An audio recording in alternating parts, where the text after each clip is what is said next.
क्या आपकी भी जमीन सरकार ने किसी सड़क, railway, expressway, airport, industrial corridor या किसी सरकारी परियोजना के लिए लिए हैं या अधिग्रहित किया है? क्या आपको लगता है कि आपकी जमीन का सही मूल्यांकन नहीं हुआ? क्या आपके खेत का रकबा कम कर दिया गया? क्या मुआवजा मिलने में वर्षों लग गए? क्या अंचल कार्यालय से लेकर जिला भूअर्जन कार्यालय तक आपको बार बार दौड़ाया गया?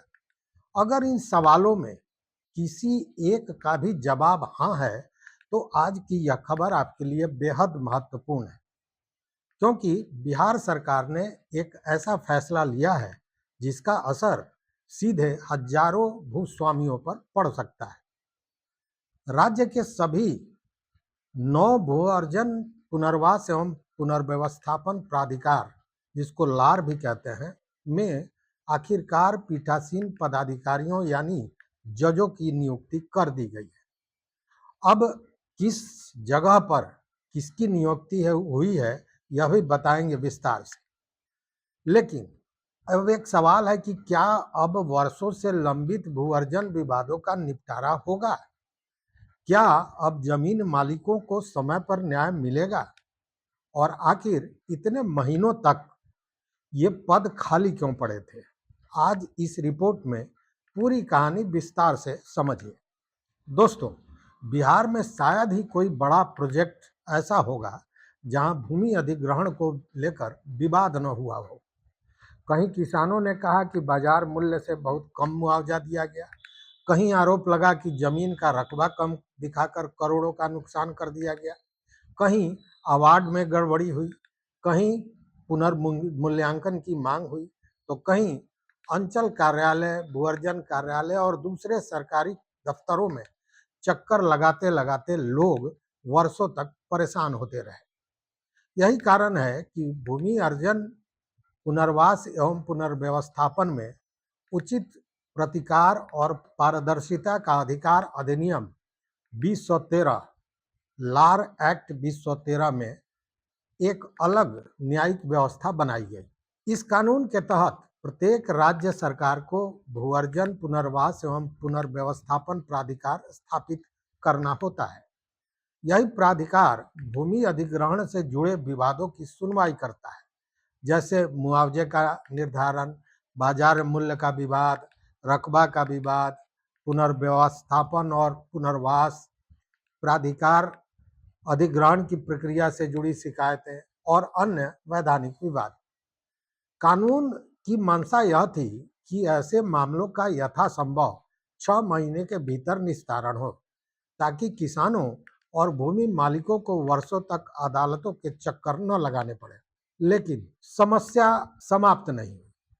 कागज पर व्यवस्था अच्छी थी, लेकिन जमीन पर तस्वीर बिल्कुल अलग थी। बिहार में बड़ी संख्या में मामले वर्षों से लंबित होते चले गए। इसकी कई वजहें हैं। सबसे बड़ी वजह थी कि कई प्राधिकारों में पीठासीन पदाधिकारी का पद महीनों तक रिक्त पड़ा रहा। जब जज ही नहीं होंगे तो सुनवाई कौन करेगा? इसके अलावा लंबित मामलों की लगातार बढ़ती संख्या, पर्याप्त न्यायिक और प्रशासनिक स्टाफ का अभाव, विभागों द्वारा समय पर रिकॉर्ड उपलब्ध नहीं कराना और खासकर भूअर्जन विभाग पर यह शिकायत लगातार होती रहती है।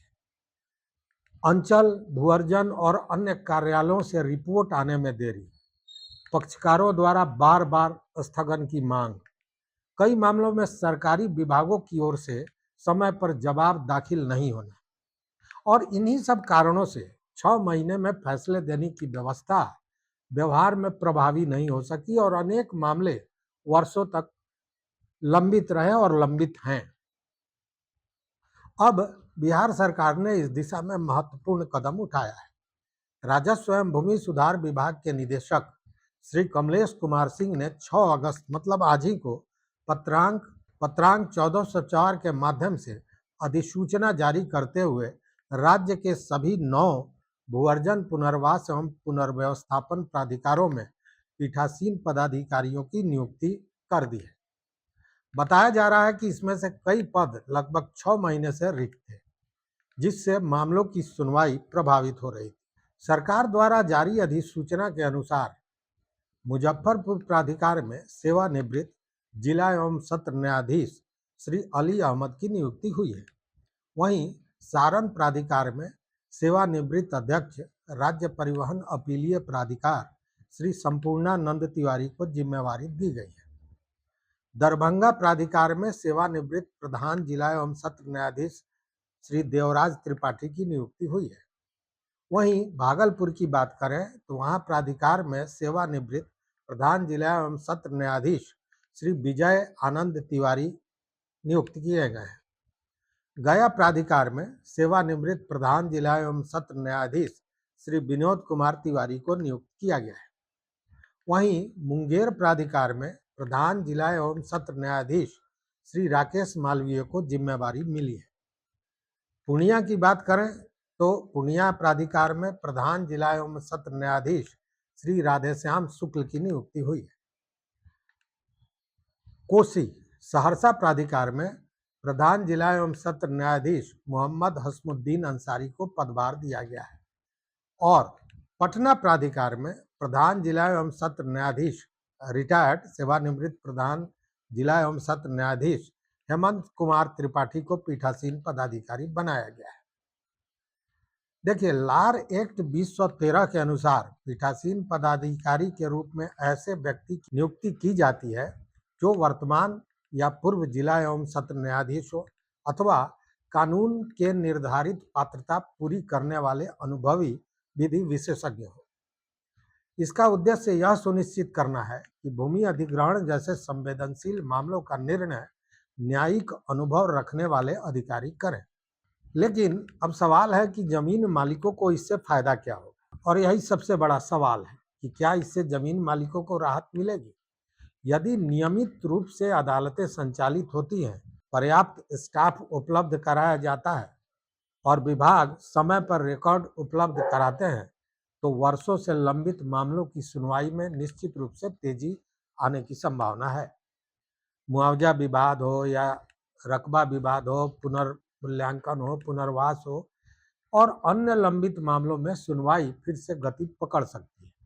हालांकि केवल नियुक्ति ही पर्याप्त नहीं होगी, जरूरत इस बात की भी होगी कि नियमित कोर्ट चले, रिक्त पदों पर स्टाफ की नियुक्ति हो, विभाग समय पर अभिलेख उपलब्ध करावे और आदेशों का पालन भी समयबद्ध तरीके से किया जाए।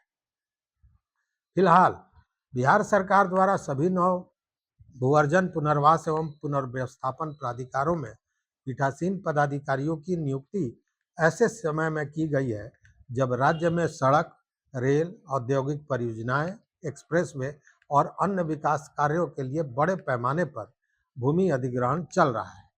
ऐसे में यह फैसला हजारों भूमि मालिकों के लिए महत्वपूर्ण माना जा रहा है। अब निगाह इस बात पर रहेगी कि क्या इन नियुक्तियों के बाद वर्षों से लंबित मामलों का तेजी से निपटारा होता है और क्या कानून की मंशा के अनुरूप प्रभावित लोगों को समयबद्ध न्याय मिल पाता है। यदि ऐसा होता है तो यह केवल प्रशासनिक नियुक्ति नहीं बल्कि हजारों भूस्वामियों के लिए न्याय की नई उम्मीद साबित हो सकती है। तो इस वीडियो में बस इतना ही। मित्रों, अगर यह जानकारी अच्छी लगी तो निश्चित रूप से लाइक कीजिए, शेयर कीजिए दोस्तों के साथ और उन सभी लोगों के साथ शेयर कीजिए जिनका मामला कहीं न कहीं भू अर्जन से जुड़ा हुआ है। साथ ही अगर चैनल को अब तक आपने सब्सक्राइब नहीं किया है तो सब्सक्राइब कर लीजिए। यहाँ तक साथ देने के लिए बहुत बहुत धन्यवाद। कोटि आभार। जय हिंद।